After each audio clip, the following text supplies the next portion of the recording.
Alô, gente, tudo bem com vocês? Sejam bem-vindos a mais uma Paraxá dessa semana neste canal, Paraxá Hukat, que vai falar sobre a vaca vermelha, né, a novilha vermelha, o ritual de purificação com essa novilha.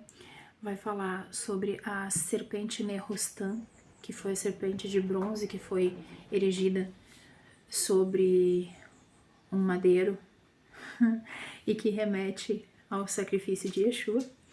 E mais duas outras coisas que neste momento me fugiram. Ah, sim, a morte de Miriam, né? Porque aqui nessa paraxá já se passou os 40 anos do deserto. Passou-se os 40 anos, então toda aquela geração que transgrediu, ela já pereceu.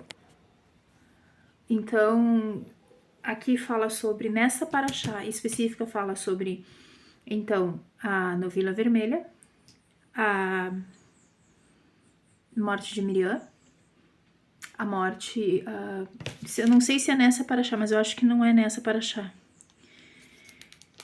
É nessa paraxá, sim. Também fala sobre a morte de Arão, porque aqui já se passaram os 40 anos, né, no deserto, de toda aquela geração que não quis entrar na Terra Prometida.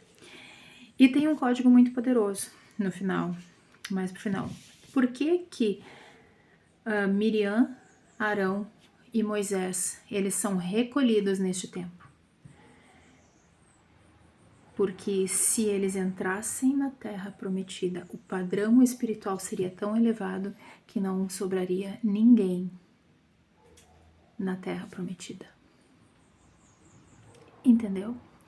A retificação da alma, ela eleva de tal maneira o espírito mais próximo de Deus, mais próximo do Eterno, que não permite, que o Eterno não permite mais que as coisas do mundo atinjam essa pessoa. Só que isso é um conhecimento, isso dentro do judaísmo é um nível sod de conhecimento, de entendimento. Pelo menos é o que eu tô percebendo, tá? Isso é um nível sod.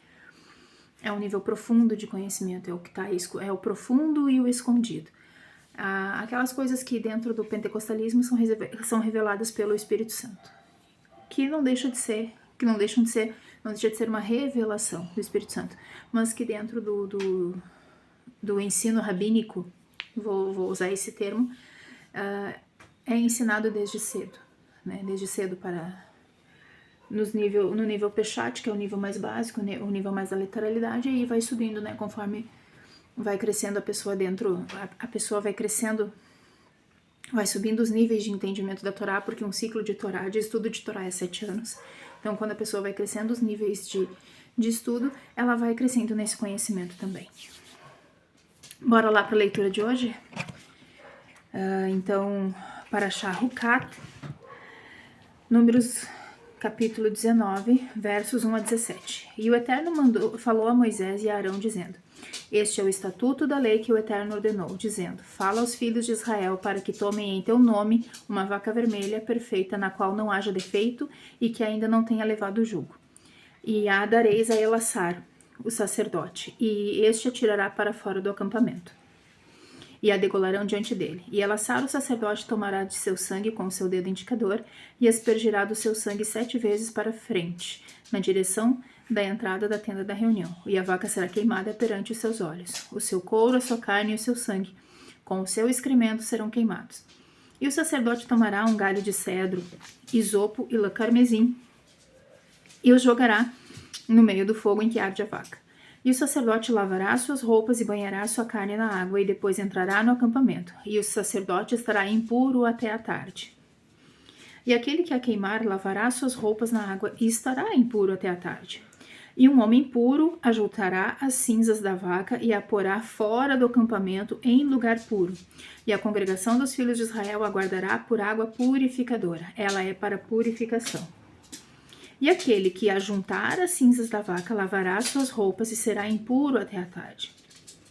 Isto será para os filhos de Israel, para o prosélito que peregrinar entre eles por estatuto perpétuo. Aquele que tocar em algum morto, todo cadáver de homem, será impuro por 7 dias. Será impuro 7 dias. E ele se purificará com ela no terceiro dia, com ela as águas purificadoras, e no sétimo dia será puro. E se não se purificar no terceiro dia, no sétimo dia não será puro.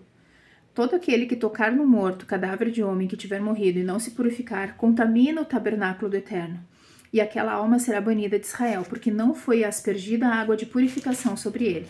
Será impuro, pois a sua impureza ainda está nele. Esta é a lei do homem que morrer na tenda. Todo aquele que entrar na tenda e tudo que estiver na tenda será impuro por 7 dias.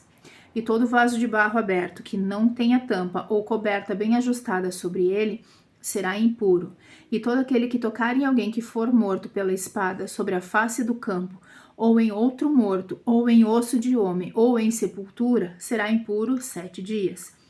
E tomarão para o impuro do pó da vaca queimada, e porão água de uma nascente num vaso sobre ele. Então, o pó da vaca queimada, as cinzas da vaca queimada, é para misturar na água de uma nascente, para trazer a purificação. Purifica-se no terceiro dia, e no sétimo dia está purificado. Se não faz essa purificação no terceiro dia, no sétimo dia não está puro. O que isso tem a ver com Mashiach? Porque no Mashiach foi levado tudo isso. Todas as coisas. A palavra criadora, que é o Mashiach é uma emanação do Eterno. Ele não é Yeshua não é Deus. É uma emanação,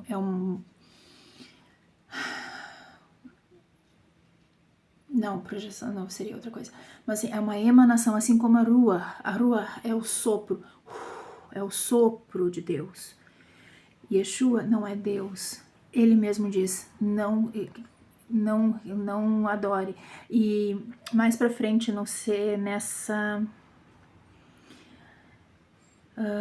segunda, na quarta aliá, eu acho. Deixa eu ver. Na quarta, na quinta, aliá, vai falar sobre a Nehustã. Nehustã foi a serpente de bronze que foi forjada no fogo por Moisés, colocada sobre uma cruz. E todo aquele que crer olha para Nehustã e é salvo, e é sarado das picadas das serpentes que invadiram o acampamento naquele momento, que foram colocadas ali no acampamento naquele momento. Yeshua tem a mesma função. Assim como a serpente foi erguida no deserto, assim o Filho do Homem será erguido, e todo aquele que olhar e nele crer será salvo. Segura que vem muita coisa por aí. Vamos lá agora na Haftará, em Juízes 11. Olha, gente, obrigado, Senhor. Abri direto em Juízes 11, que lindo. Juízes 11, do 1 ao 33. Iftá, ou Jefté, o Giladita, era um homem valente e filho de uma prostituta. E Gilad gerou a Iftá. A mulher de Gilad também lhe deu filhos. E quando os filhos de sua mulher já eram grandes, expulsaram Iftá e disse-lhe: não herdarás na casa de nosso pai, pois és filho de outra mulher. Então ele fugiu de seus irmãos e habitou na terra de Tov. E ajuntaram-se a ele homens levianos que saíam com ele. Passado algum tempo, os filhos de Amon pelejaram contra Israel.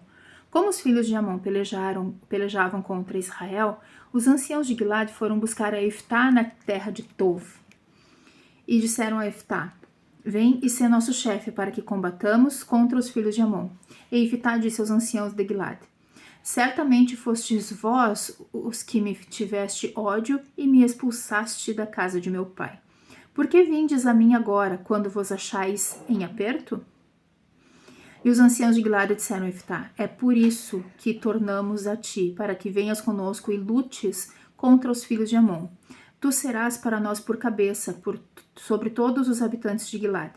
E Iftá disse aos anciãos de Gilad: se vós me fizerdes voltar para lutar contra os filhos de Amon, e o Eterno vos entregar nas minhas mãos, serei eu vosso cabeça desde agora.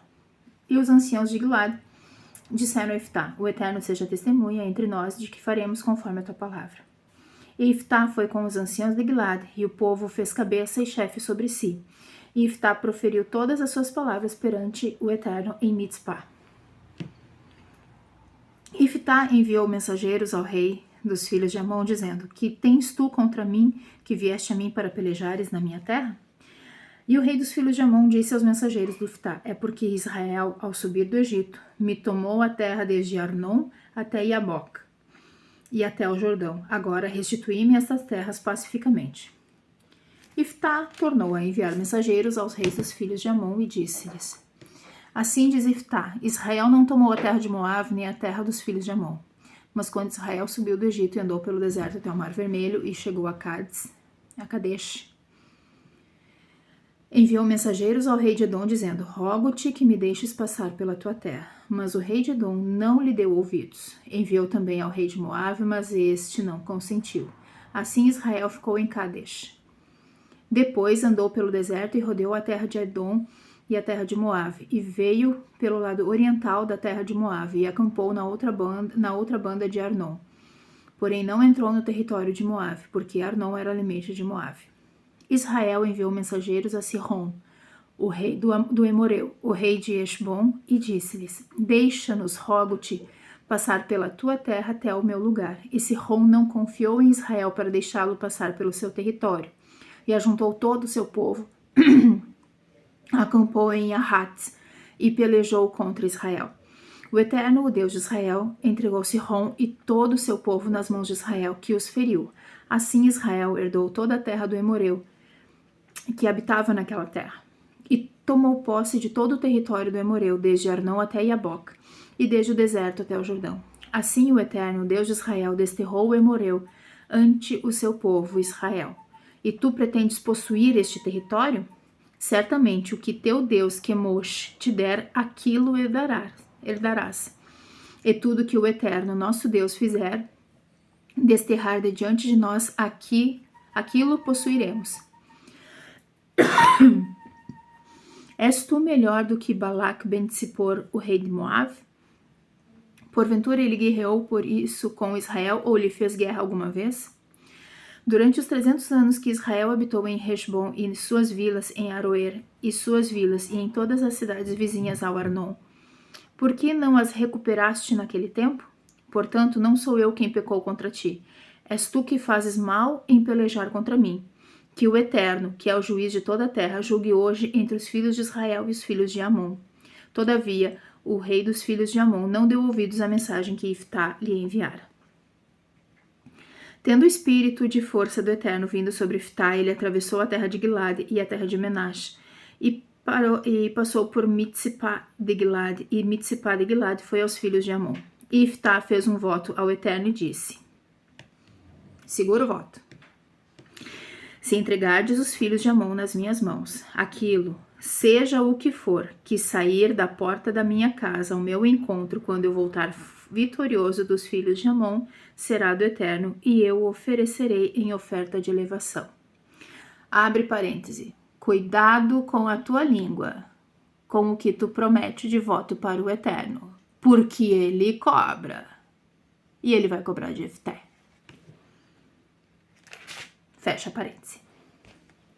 Iftá passou a pelejar contra os filhos de Amon, e o Eterno entregou-o nas mãos dele, e feriu com grande mortandade, desde Aroer até chegar a Minite, 20 cidades, até Avel-Queramim. Assim os filhos de Amon foram subjugados diante dos filhos de Israel. Quer saber o que foi que ele fez? Do verso 34 ao verso 40. Hashtag fica a dica. Hashtag cuidado com o voto. Tudo aquilo que você diz que vai fazer em nome do Eterno, ele cobra. E cobra preço de sangue. Porque foi a tua palavra que foi empenhada. Por que eu falo isso?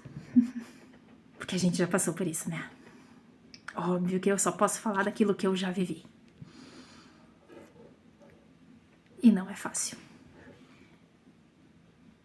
Tenham uma semana abençoada, que o Eterno possa derramar do Espírito sobre a vida de cada um de vocês, conforme lhe aprouver, conforme aprouver ao Eterno, que ele derrame sobre vós toda sorte de bênçãos, conforme for a vontade do Eterno nosso Deus, o Deus de Abraão, Deus de Isaac, o Deus de Jacó. Em nome de Yeshua HaMashiach. Beijo no coração de vocês. Shalom, shalom.